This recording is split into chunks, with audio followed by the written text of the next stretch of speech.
Hey there everybody, welcome back to the channel. Wolfman Walsh here, and I am very excited for this unboxing, which is already unboxed because I just wanted to go ahead and get right into it. My newest purchase, the most excited I've been for a knife in a couple of months now, the new Kizer Trestle. Look at that. Now, just as a precursor or a warning, I'm filming outside today because it's actually a pretty nice day, so you may hear the wind and a lawnmower, but I don't care, so just deal with it. This is the brand new Kizer Trestle. This is what I originally said was an Azo design, but when we were at Blade Show, I got corrected that it's Azo. So my bad, because I've said Azo before. I know I have. Man, you are one pathetic loser.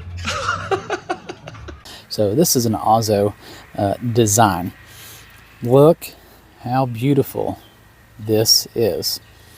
So just to get into the specifications, overall 6.6 inches from tip to tip there. This does have a nail nick opening. There is no flipper. This is a modern traditional. This is a modern traditional.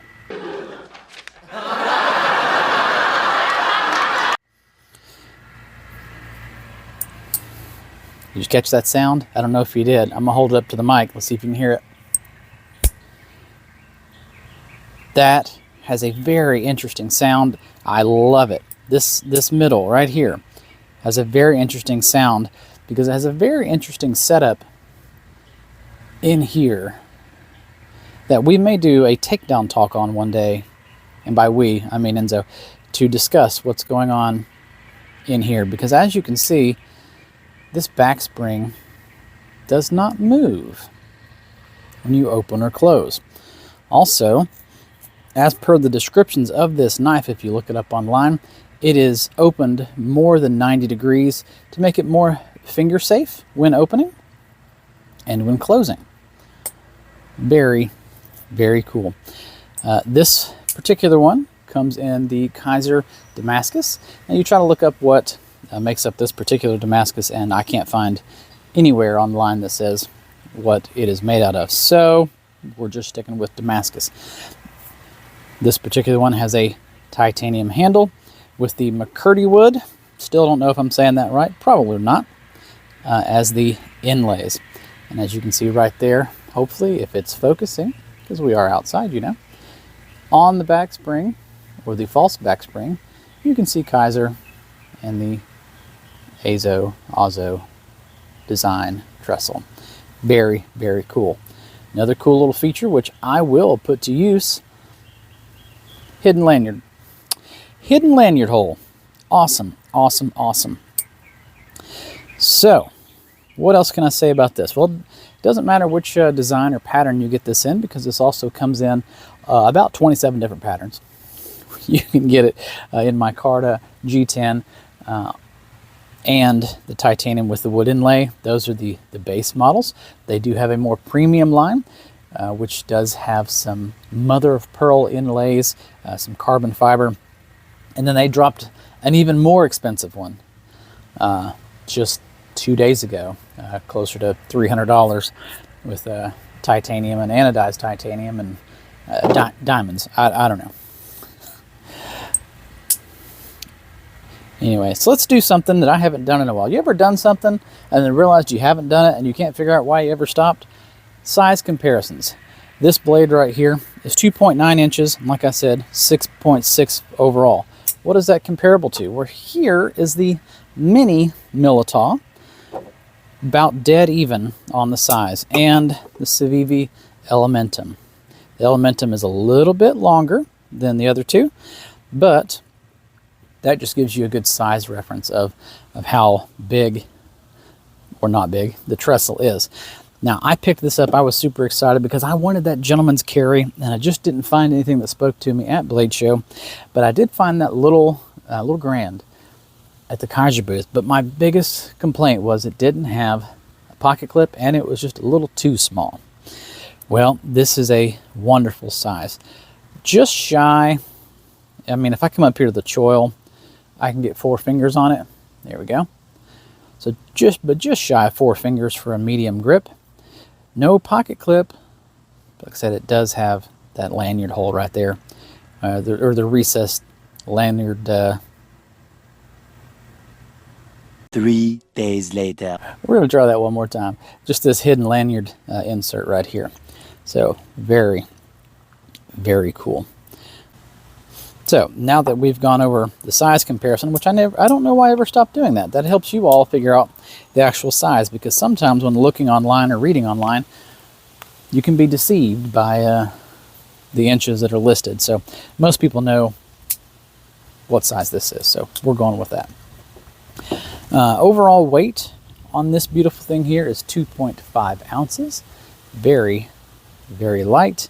Very, very nice.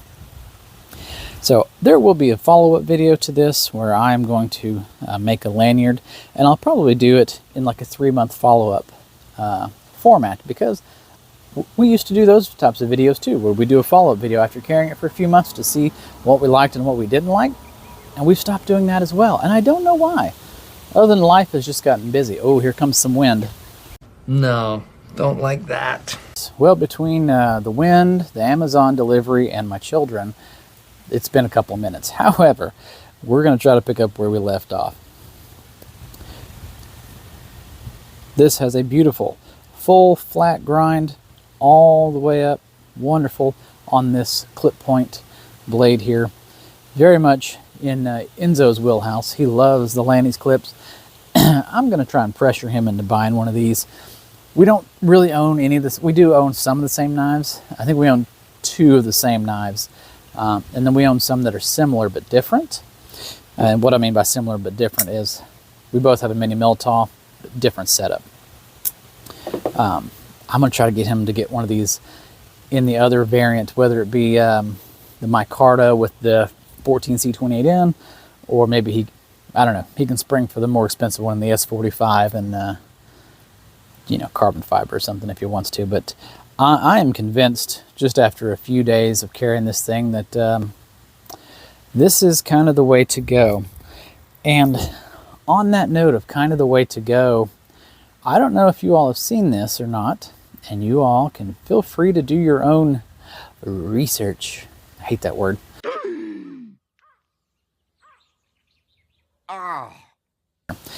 There are companies that are going away from making modern flippers, and they're going back to just making traditionals.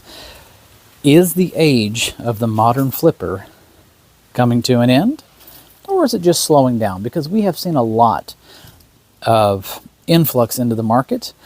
All these new companies, just new everything's coming in and getting into the game.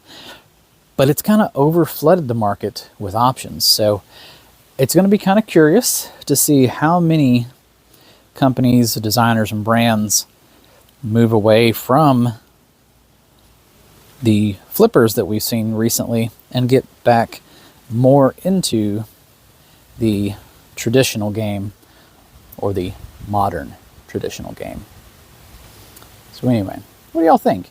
Did anybody else pick up one of these when they first dropped? Do you love it as much as I do? Which is weird, because I was the modern guy, I was the flipper guy, and now I'm becoming the traditional guy. I don't know what's wrong with me, but maybe I'm just growing up finally. Anyway, thanks for stopping by. Subscribe, like, and comment if you'd like to.